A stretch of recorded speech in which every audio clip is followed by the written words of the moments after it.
man liekas, ka tā pozitīvā lieta, ka cik tiešām mēs esam tādā sastāvā, kad esat jūs represētie un kad ir jaunieši, jo tik tiešām šī diena, šī 25. mārts ir viena no visprediskākajām dienām latviešu tautas vēsturē.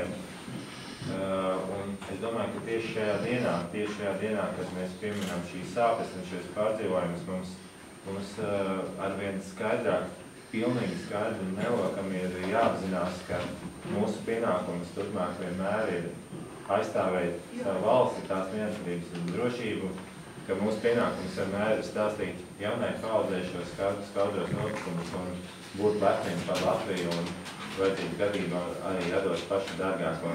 Tā kā... Paldies!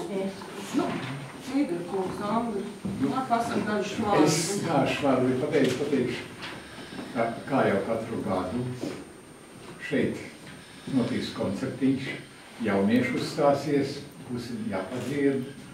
Un man viens pusi žēl, ka tukšs vietas, visi represētie vēl nav ieradušies, ka būs jābrauc, varbūt tikai tad ieradīsies ar vieniem.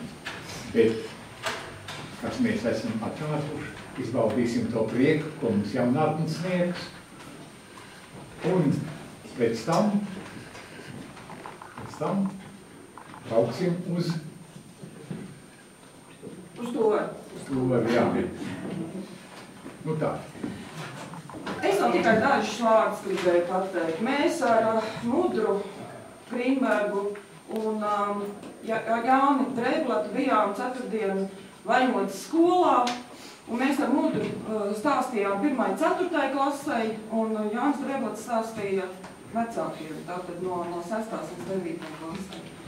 Un tie mazie bērniņi, tā 1.4. klasīte, viņi uzdeva tik daudz jautājumus, viņi tik ļoti klausījās, un viens, tad, kad tas pasākums jau gājas beigām, un Mudra bija atbildējis uz neskaitāmiem jautājumiem, es jautāju, nu, mīļie bērni, tad jūs zināsiet, ka 25. martā un kāpēc 14. jūnijā pie mūsu karoga ir jāliek jākarina melna lentīte, un visi bērniņi saka, jā, skolotāji.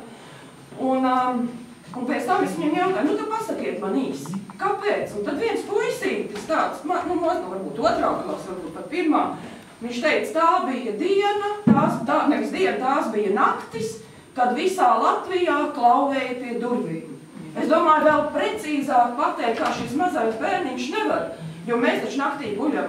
Un mēs, tad, kad klauvēja pie durvīm, tad mēs domājam par to, ka ir notikusi kāda nelaime. Bet ja visā Latvijā klauvēja pie durvīm, tad ir noticis pavisam liela traģēdija.